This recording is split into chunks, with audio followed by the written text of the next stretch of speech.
আমি আবারও বলতে চাই আমাদের একজন সাকিব খান আছে। আমি আজকে এই ছবিটা দেখে মুগ্ধ। একটা স্টার্টিংই বলে দেয় সিনেমার শুরুটা এত সুন্দর ছিল।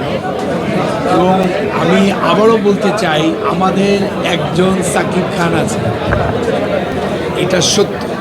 তুফানে যেমন ও একটি ক্যারেক্টার করেছিল, এইখানেও দেখলাম একটা ডিফারেন্ট একটা ক্যারেক্টার করলো এবং একটার পর একটা ভালো কাজ করছে। এবং রাফি অনেক সুন্দর কাজ করছে। ইভেন এই যে সুমন আনোয়ার আছে, ও যে সবাইকে নিয়ে একটি চমৎকার একটা টিম তৈরি করে কাজ করে রাফি। আমি ধন্যবাদ দিব আমাদের প্রডিউসার শাহরিয়ার শাকিলকে, রায়ান রাফিকে এবং সর্বোপরি সবাইকে। এখানে আফজাল হোসেন কি অসাধারণ অভিনয় করেছেন সবাই।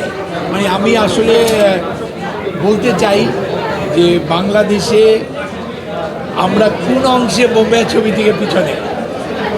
আজকে যখন সাকিবের যে অভিনয়টা আমরা দেখলাম, কি দারুণ চমৎকার।